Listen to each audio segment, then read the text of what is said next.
Danau Sentarum, Kalimantan Barat. Tasik Rawa terbesar di Asia Tenggara. Tempat ini adalah salah satu kawasan tanah lembap tropika yang paling unik di dunia. Tersenarai sebagai kawasan Ramsar, tasik ini boleh berubah-ubah wajah mengikut musim. Pada musim tengkujuh, seluruh lembah ini ditenggelami air, menjadi lautan air tawar yang luas. Dan bila kemarau menjelma, tasik surut mendedahkan hutan, paya dan laluan-laluan rahsia yang hanya diketahui oleh penduduk Dayak di sini. Kaya dengan flora dan fauna, danau ini menjadi habitat kepada lebih 250 spesies ikan air tawar, termasuk spesies kepala ular seperti toman dan haruan.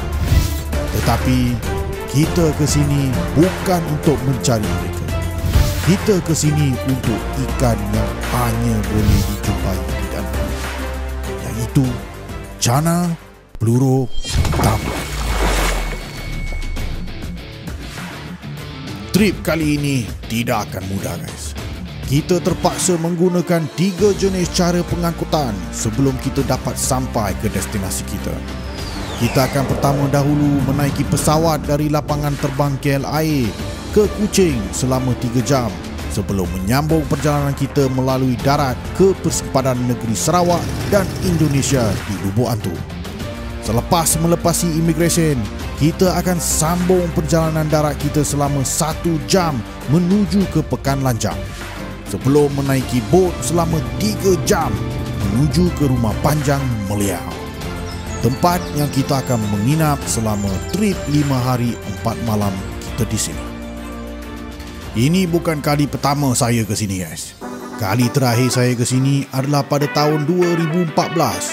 Dan untuk kembali setelah 11 tahun, tempat ini banyak mengungkit nostalgia akan kenangan-kenangan manis dahulu.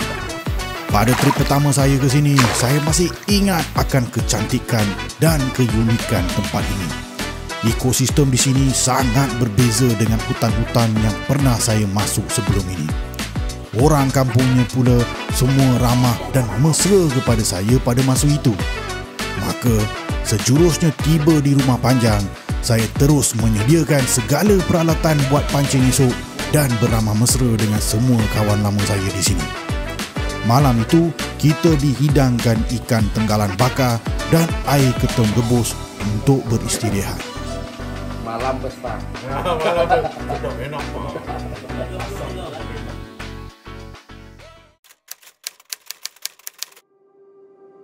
Keesokannya, guys, saya sudah bangun seawal 5 pagi. Siap saja berpakaian, saya langsung keluar Rumah Panjang untuk mengamati keindahan suasana pagi di sini. Kenikmatan Maggi goreng di tengah-tengah hutan macam ini memang tiada bandingan, guys. Hati terasa sungguh tenang. Dan walaupun badan masih lenguh dari trip yang panjang semalam, semangat untuk menjayakan misi kita kali ini tetap tinggi. Jadi, siap saja bersarapan, kita terus berangkat.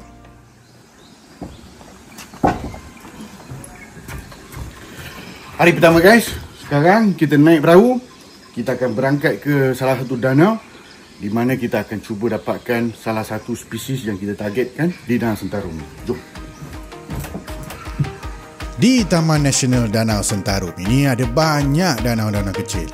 Dan untuk trip kita kali ini, kita akan fokus di danau-danau yang berada di sekitar Rumah Panjang Meliau ini. Di sekitar sini sahaja ada 4 danau yang kita boleh pancing untuk dapatkan target spesies kita. Danau Baleram, Danau Merbong, Danau Lukuk dan Danau Melembar. Untuk sampai ke danau-danau ini, kita akan menaiki bot melalui sungai besar dan kemudiannya masuk ke alur-alur sungai kecil untuk sampai ke danau yang kita mau pancing.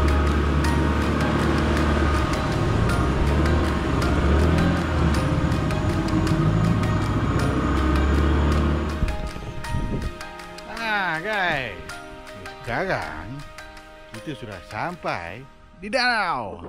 Danau ni dia panggil Danau Baleram. Kat danau Sentarum ni kita ada banyak spesies yang kita boleh target. Setiap satu danau tu ada dia punya speciality dia. Maksudnya spesies yang terkhusus dia lah. So untuk pagi ni kita akan lebih fokus kepada ocellated snakehead ataupun nama saintifiknya Channa pleuroplatama. Kalau orang Indonesia dia panggil dia kerandang.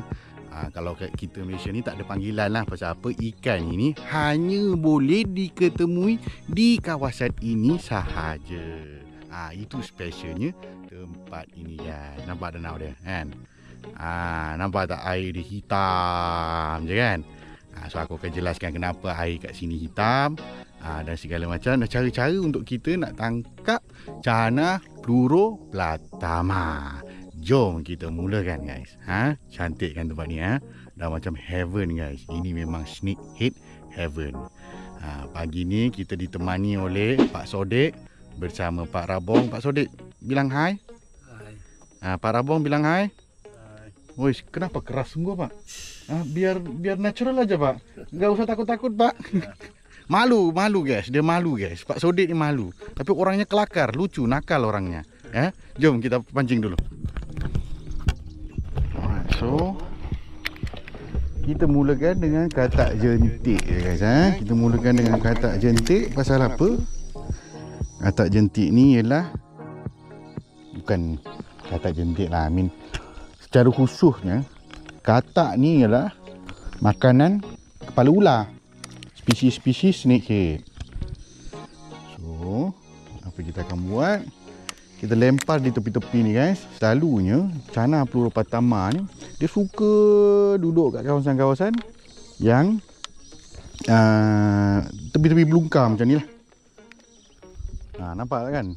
Dia ada single individual spot ni kan. Dia memang duduk kat tepi-tepi macam ni.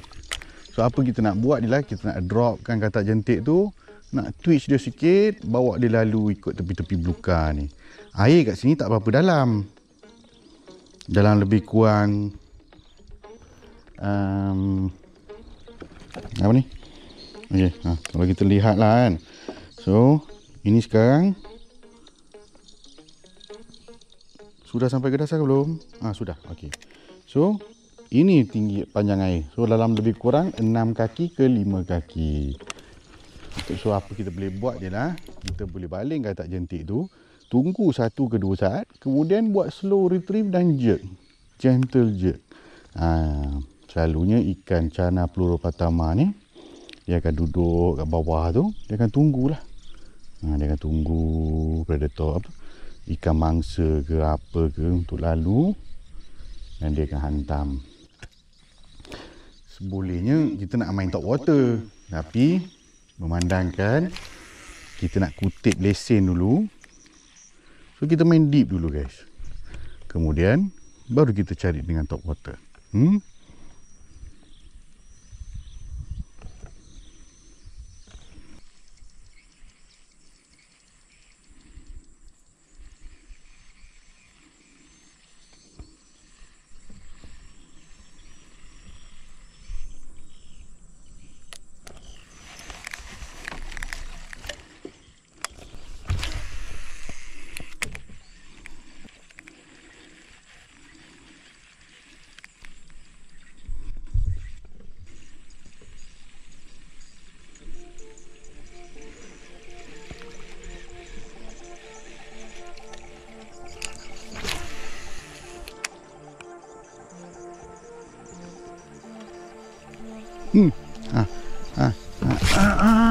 Itu dia guys.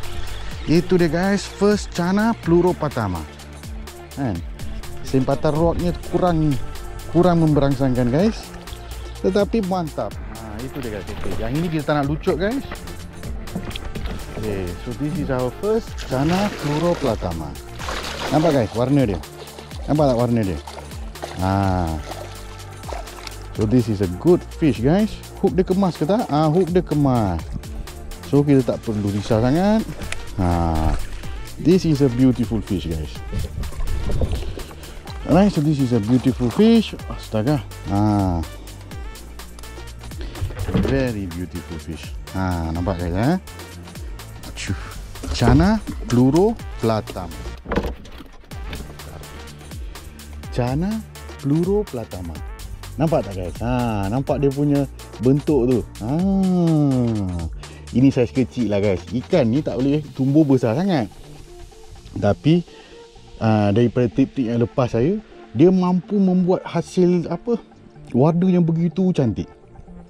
This is Channa pleuroplatama. Tak sampai 5 minit kita casting guys. Kita sudah strike. There you go. Nice, beautiful specimen guys. Nama ikan ini sangat unik guys. Pleuro dalam bahasa Yunani bermaksud tepi dan platama bermaksud banyak mata. Digabungkan, maka pleuroplatama setelah diterjemahkan akan bermaksud banyak mata di tepi. Sesuai dengan sifat fizikal ikan ini. Ikan ini boleh tumbuh sehingga berat maksimum 2 kilo dan sepanjang 2 kaki. Endemik kepada negara Indonesia, ikan ini hanya boleh ditemui di kawasan rawa Danau Sentarum ini dan di Sumatera. Apabila matang, ikan ini akan mengeluarkan warna hijau kebiruan yang cukup menawan. Ikan yang kita tangkap tadi adalah masih ikan yang berada dalam fasa juana. Dan untuk 2 hari pertama kita di sini, kita dapat tangkap banyak ekor. Namun, tiada yang bersaiz dan rata-rata masih dalam fasa juana.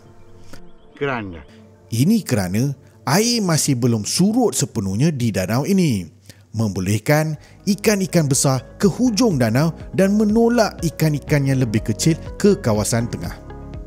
Nak tangkap ikan ni guys, korang kena faham perwatakan ikan ini. Ikan ini seperti saya terangkan tadi, suka duduk di kawasan yang di mana terdapatnya pulau-pulau rumput seperti ini. Mereka akan duduk di sana menghendap ikan mangsa yang lalu di kawasan itu. Maka, dengan membuat balingan strategi ke kawasan-kawasan ini, kita dapat meningkatkan peluang untuk strike. Ya, ini ada saiz ni guys. Wow, ini ada saiz ni guys. Yang ini ada saiz ni guys. Cantik ni guys.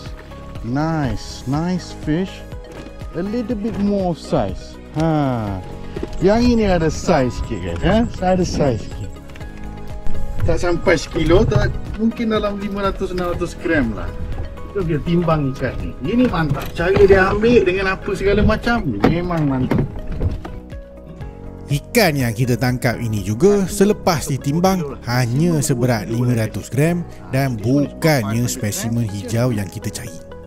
Maka selepas melepaskan ikan itu, kita pun balik untuk lepak di kampung. Pasal saya tahu kalau kita kasih masa untuk air surut, kita pasti boleh tangkap ikan yang kita mahu. Sementara itu, kita boleh targetkan masa kita pada aktiviti kampung. Saya pun sebenarnya mahu belajar cara orang kampung di sini memproses ketum. Ketum atau lebih dikenali sebagai kratum ialah sejenis tumbuhan tropika yang berasal dari Asia Tenggara. Daun ketum telah lama digunakan oleh masyarakat tempatan sebagai herba tradisional. Di Indonesia, penanaman dan penggunaan ketum adalah sah dan tidak dikategorikan sebagai bahan barangan. Malah, Indonesia merupakan antara pengeksport utama ketum ke pasaran dunia. Walaupun sah, penggunaannya masih dipantau oleh pihak berkuasa untuk memastikan ianya tidak disalahgunakan. Di kampung ini, penduduknya menanam ketum dan memprosesnya bagi tujuan ekspor ke luar negara. Daunnya dikeringkan dahulu selama beberapa hari sebelum dihancurkan dan dibungkuskan untuk tujuan jualan. 1 kilo daun ketum yang diproses ini dapat dijual dengan harga RM30,000 atau bersamaan dengan RM10 duit Malaysia. Inilah maksud kepada petik duit dari pokok guys.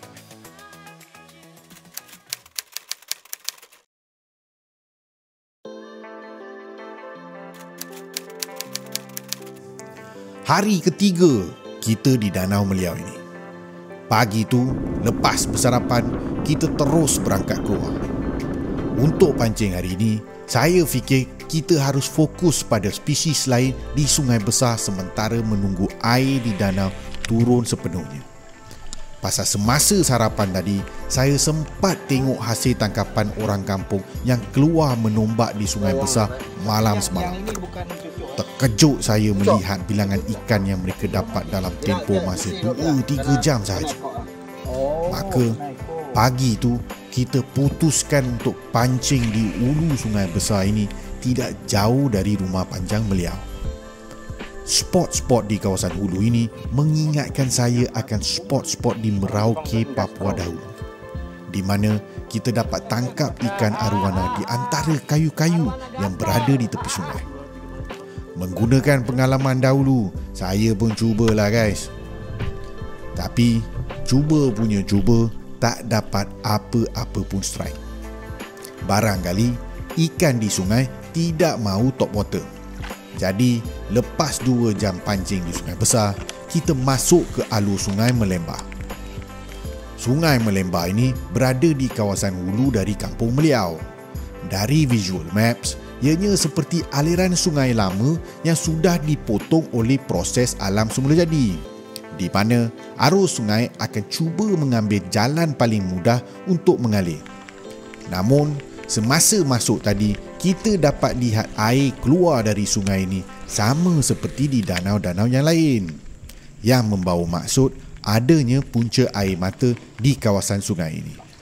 Apa-apa pun guys, ini pertama kali saya masuk ke sini dan sungai ini punya mistik memang lain macam. Masuk je ada feeling nak strike. Lempar 2-3 kali dan boom, ada ikan yang menyambar. Astaga. Astaga, apa itu? Piang dah. Wow. Itu bermantap itu. Wih, piang pak. Ya, piang. Wih, sudah lilit dia pak. Wow. Sangkut. Depan. Ikannya ada lagi tuh.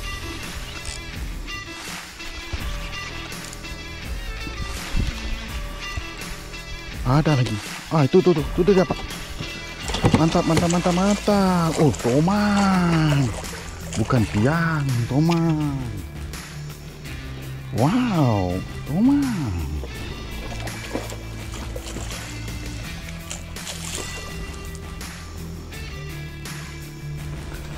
Apa pak?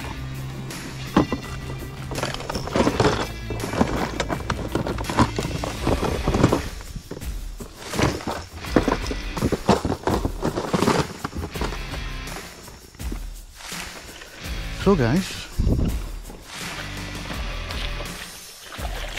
ikan ni dalam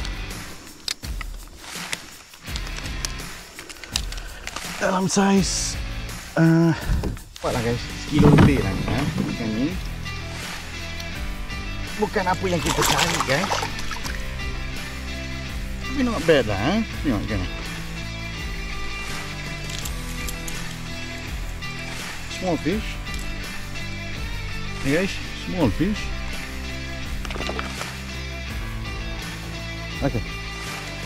Bye. Bye. Yelah. Bye. Tak besar toman tadi. Alright. Saiz Mickey Mouse.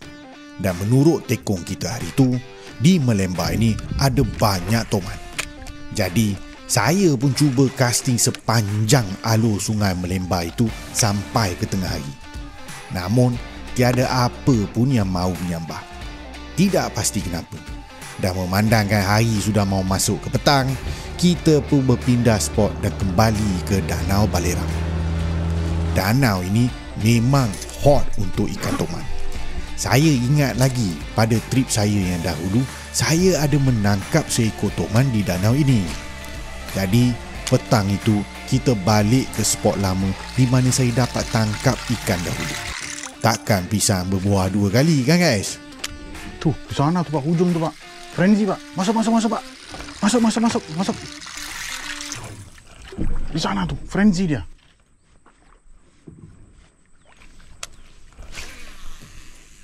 Dan dalam dunia pancing guys, selalunya pisang akan berbuah 2 kali.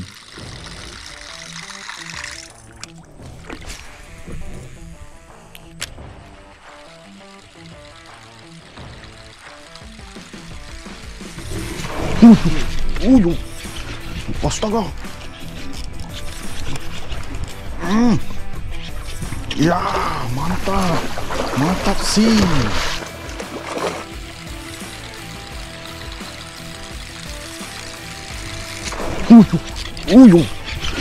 Astaga. Ya, mantap. Mantap sih. Ah, frenzy kan Pak? Udah bilang kan, frenzy, ada frenzy kan? Wow. Mantap sih. Not bad size. Yang ini not bad size guys. Not bad. Ada dalam 3-4 kilo tu ada guys. Okay, so sekarang double hook dia dah kemas. So apa kita nak buat guys? Quick fight, quick fight kita habiskan dia dah. Oh, tu dia hantam tu. Aduh. Bila dia hantam tu, wow.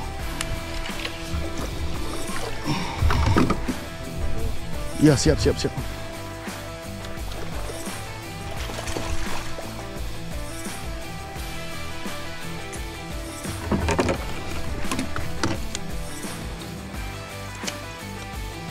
Okay guys. So ini dia guys, ikan dia. Wow. Saiz dalam 3-4 kilo ada ni guys. Nampak ya? 3-4 kilo ditangkap menggunakan ting letter. Ya guys.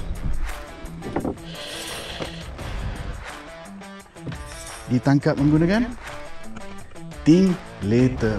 Kita tengok ya berapa panjang ikannya dulu. Ikannya ni, ya betul, 8 pound. So dalam 3 kiloan lebih lah.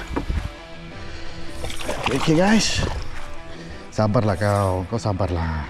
Aku lepas. Di dalam-dalam Pak. Sebelum kita lepas guys, tu kita ambil panjang ikan ni dulu. Ni nampaknya seperti, walaupun dia kecil, ikannya tak berat lah kan. Tapi ikannya nampak macam panjang guys. So untuk pastikan, pasal selalunya kalau ikan dalam saiz 3-4 kilo lah kan, daripada data yang aku ada, aku tahu dia dalam lebih kurang 70 cm lah. So kita tengok ikan ni berapa panjangnya. Alright. Woi. Ikan ni guys, betul lah. Okay. 71 cm. Ikan ni 71 cm. Apa yang kita boleh buat sekarang ialah, not bad size lah guys. Dan untuk datang semula selepas 11 tahun kemudian berjaya menangkap ikan di kawasan yang sama, momen ini memang betul-betul priceless. Ini ialah cheat code untuk Toman guys. Sekiranya kamu pernah menangkap ikan di suatu kawasan itu, peratusan untuk kamu berjaya dapat ikan di tempat yang sama semula akan jauh lebih tinggi. Ini kerana ikan-ikan pemangsa seperti Toman mempunyai kawasan tetap yang mereka selalu kunjungi untuk mencari makan. Dan ilmu tentang kawasan ini akan diturunkan kepada anak-anaknya. Sebab itulah kita dapat lihat anak-anak Toman dibawa berpusing keliling tasik ataupun lombong. Satu lagi tempat yang kamu semua boleh sasarkan untuk memburu ikan predator adalah di kawasan muara. Tempat-tempat seperti ini biasanya menjadi lokasi ikan pemangsa menunggu mangsa, terutamanya pada waktu-waktu senja seperti sekarang.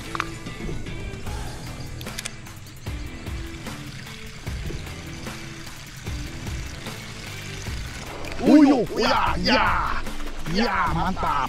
Ya. Tapi tidak besar lah ini. Kecil. Ada juga tapi kecil. Ini mau. Nah, satu lagi Mickey Mouse guys. Okey lah tu. Daripada tak ada apa-apa, ikan ini Teko minta untuk dibawa balik. Dan memandangkan hari sudah mulai gelap guys, lepas tangkap ikan tu, kita pun balik lah guys. Malam tu kita panggang ikan toman yang kita tangkap tadi, makan dan terus tidur.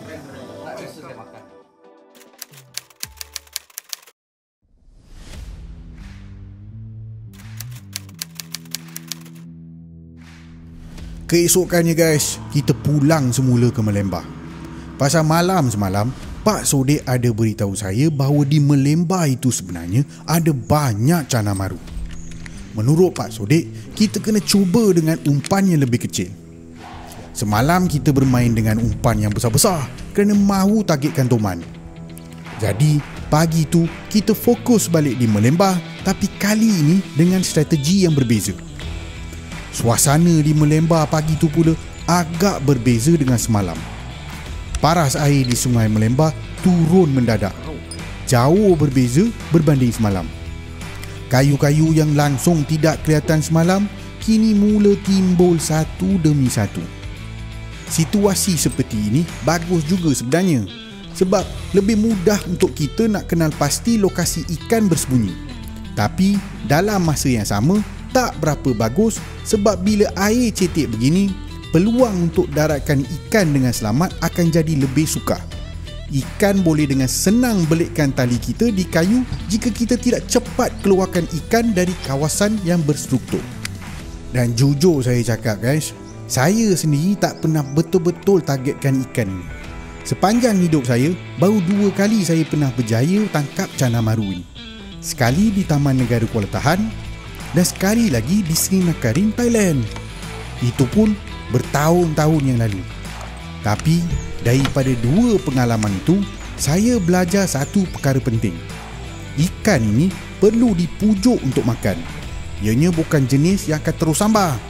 Kita kena mainkan gewang dengan perlahan, terutamanya dekat kawasan berstruktur, tempat yang dia suka bersembunyi untuk membuat serangan hendak.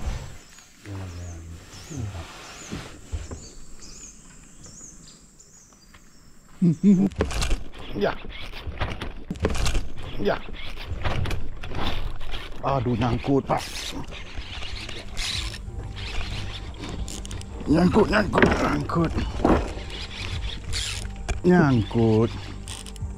Lepas ya.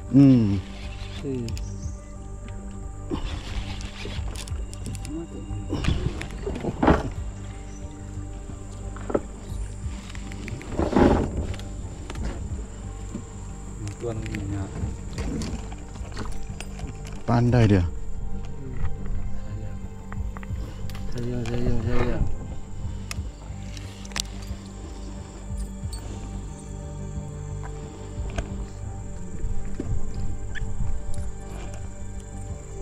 Kuat kali dia tarik.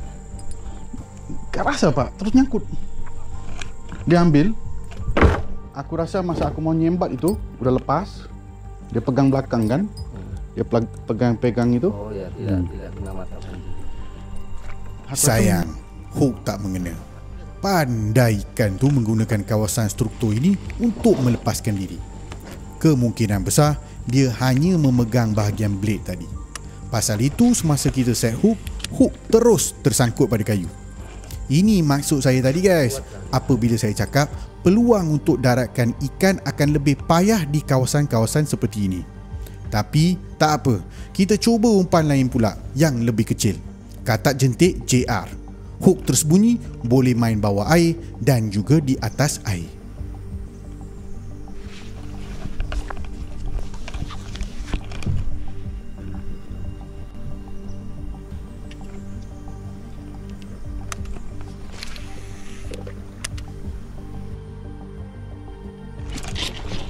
Ya,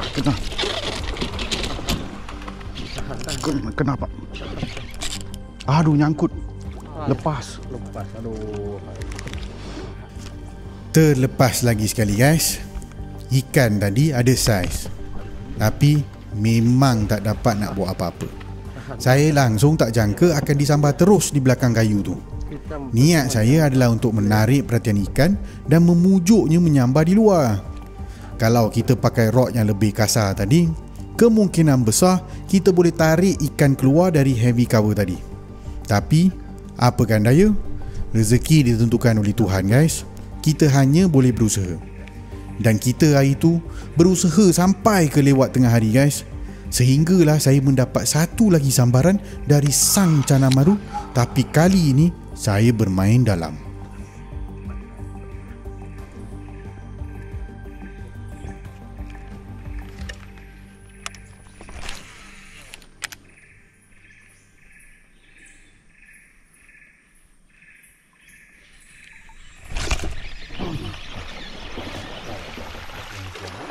Bejuk ya. Bejuk. Itu dia guys. Alamak. Ikan tadi sudah sampai ke tepi bot guys. Tapi sayangnya hook terkoyak dari mulut bila ikan itu membuat head shake yang betul-betul ganas. Kalau kita tengok balik replay ni, corak pada badannya jelas menunjukkan yang ianya seekor cana maru lioides. Tapi sebelum saya sempat kawal dan naikkan ke atas bot, ikan tu berjaya meluruskan diri daripada hook saya. Kalau kita perhatikan semula, hook sebenarnya tertancap pada bahagian bibir ikan tadi. Dan bahagian itu memang sangat-sangat lembut. Bila ikan membuat head shake yang agresif, kulit di bahagian bibir itu akan mudah koyak. Dan masa itulah ikan boleh terlepas. Nasib tak menyebelahi kita guys. Kita dapat peluang dengan 3 ekor ikan, tapi satu pun tak dapat nak didaratkan. Begitulah dunia mancing guys. Semalam kita berjaya dapat 3 ekor ikan. Hari ni pula semua 3 ikan kita terlepas. Kadang-kadang memang susah nak tahan rasa kecewa tu. Lebih-lebih lagi bila dah 4 hari berada di sini dan masih belum dapat cana Pulau Patama yang kita cari. Tapi apa pun yang terjadi, kita kena tetap teruskan perjuangan. Kena terus cuba. Sebab setiap hari akan ada pelajaran yang baru. Dan dari setiap hari itulah kita belajar sesuatu. Hari itu kita terus mancing sampai ke lewat petang guys. Tapi tak dapat apa-apa hasil lepas tu. Makanya kita kumpau. Dan untuk hilangkan rasa kecewa tu, Pak Sodik cadangan kita cuba aktiviti lain. Jadi malam tu lebih kurang jam 10 kami keluar untuk spear fishing. Okey guys, sekarang kita nak pergi tombak ikan.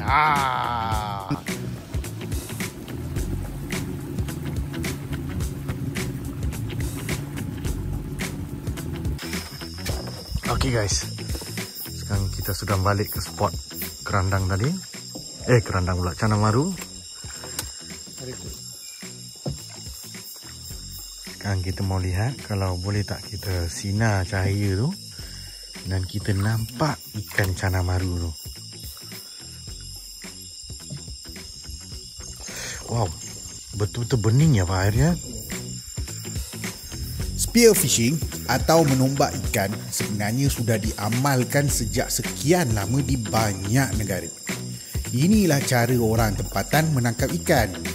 Sama je dengan hobi pancing kita guys. Bezanya, mereka menggunakan tombak dan ikan yang ditangkap itu kemudian dimakan. Ada saiz lah itu. Ikan pada waktu malam biasanya akan terkejut bila terkena cahaya lampu. Dan pada masa itu, ia akan jadi kaku dan kurang bergerak. Ketika inilah peluang kita. Hanya perlu bidik dan lepaskan tombak. And that's it guys. Sekarang kita ada satu emperor buat panggang.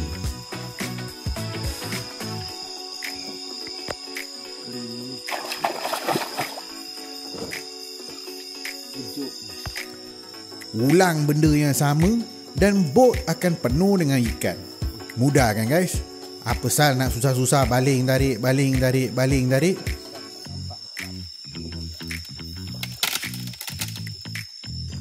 Malam tu kita sempat nampak beberapa ekor cana maru lioides.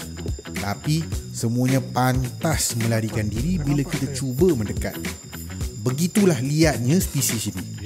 Sangat berhati-hati dan sukar untuk didekati. Yes, ini yang bro. Ada mulutnya koyak kan?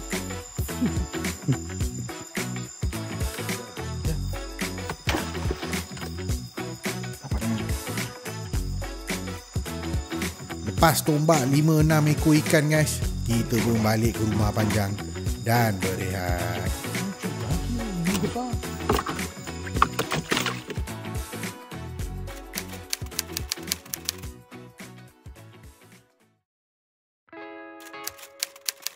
Hari terakhir kita di sini guys.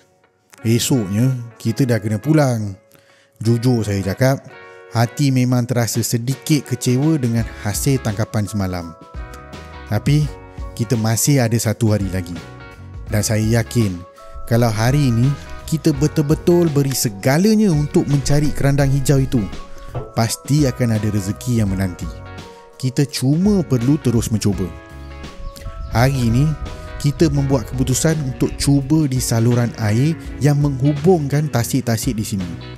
Kata Pak Sodik, pada waktu macam ini, itulah kawasan terbaik untuk mencari ikan tersebut. Jadi, di hari terakhir ini, dengan semangat baru, saya pun semula mengilat di sepanjang saluran itu. Air pula makin surut dan saya rasa peluang untuk mendapatkan green goblin kali ini mungkin lebih tinggi. Tapi rezeki masih belum menyebelahi kita guys.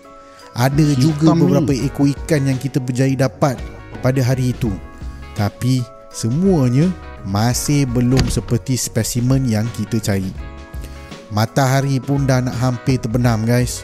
Masa makin suntuk.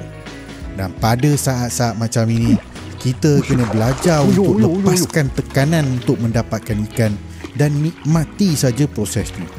Jangan terlalu terikat dengan masa. Sebab dalam dunia mancing ni, kita takkan tahu apa yang bakal berlaku. Kalau kita asyik risau apa yang kita akan tangkap, kebarangkalian besar kita takkan dapat apa-apa. Sentiasa kekalkan fikiran positif, teruskan mengilat dan percaya bahawa rezeki itu Tuhan akan beri pada waktu yang tepat. Hai, kerandang. Kamu di mana?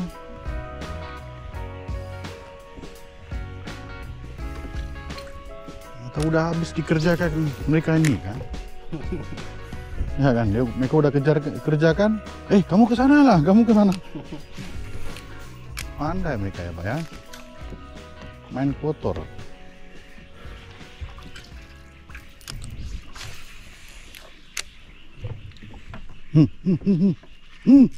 Toman tu. Toman kah? Toman salah.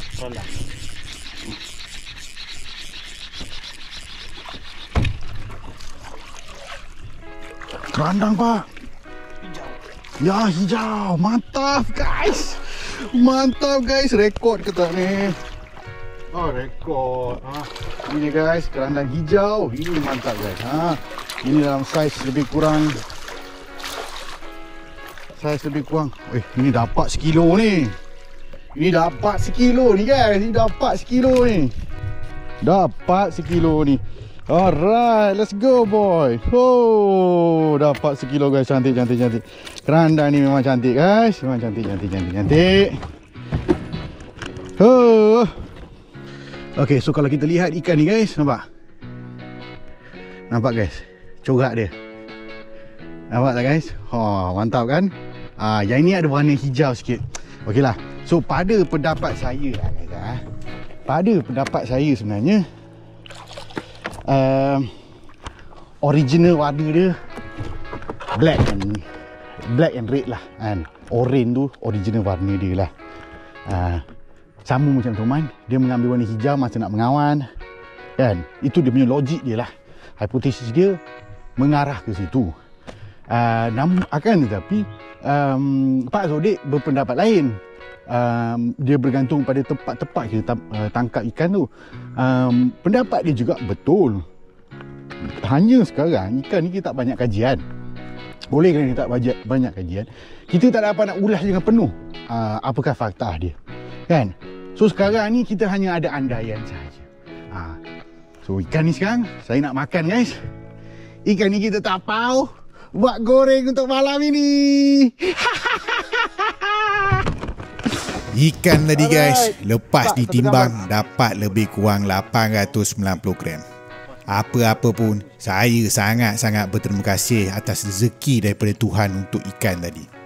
memang last-last kopek kita dapat ikan tu guys. Dan apa yang saya cuba sampaikan kepada kamu semua adalah jangan putus asa guys. Kadang-kadang memang dia akan datang lambat, tapi yang pastinya dengan usaha dia akan datang. Dengan itu guys, kita sudah sampai ke penghujung video kali ini. Next video guys, kita akan ke Kemaman untuk mencuba skipping untuk Mama Toman. Sehingga video seterusnya guys, salam strike dari saya Pak Rob. Terima kasih untuk support padu kepada saya sekian tahun guys. Love you all ketat-ketat. Bye.